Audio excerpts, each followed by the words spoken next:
Hi అండి. ఈరోజు నాటుకోడి కూర ఎలా వండాలో ఇప్పుడు చూద్దాం.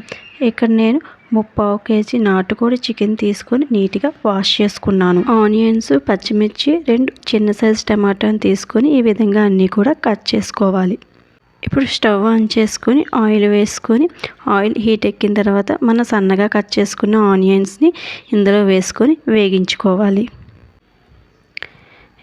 ఈ విధంగా ఆనియన్స్ని వేగించుకోవాలి. ఇందులోకి 2 స్పూన్ల అల్లం వెల్లుల్లి పేస్ట్ని వేసుకున్నాను.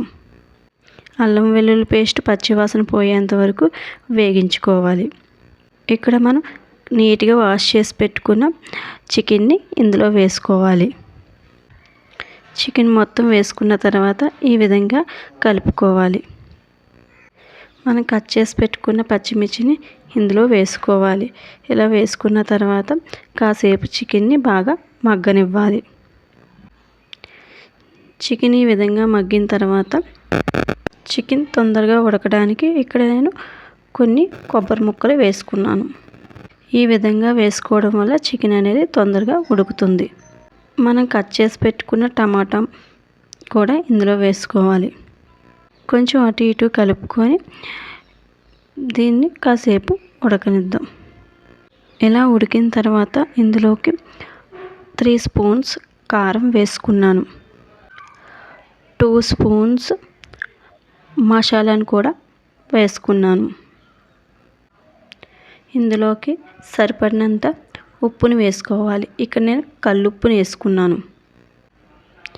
ఇలా అన్నీ వేసుకున్న తర్వాత కొంచెం అటు ఇటు కలుపుకోవాలి. కాసేపు మూత పెట్టుకొని ఉడికించుకుందాం. ఇలా ఉడికిన తర్వాత ఇందులోకి కొంచెం వాటర్ అనేది యాడ్ చేసుకోవాలి. వాటర్ యాడ్ చేసుకున్న తర్వాత చికెన్ని బాగా ఉడికించుకోవాలి. ఇక్కడ ఈ విధంగా ఆయిల్ పైకి వచ్చే విధంగా ఉడికించుకోవాలి. ఇప్పుడు ఇందులోకి కొంచెం కొత్తిమీర అనేది వేసుకోవాలి. చూసారు కదండి, నాటుకోడి కర్రీ అనేది రెడీ అయిపోయింది. ఇది అన్నంలో కానీ చపాతీలో కానీ చాలా బాగుంటుంది.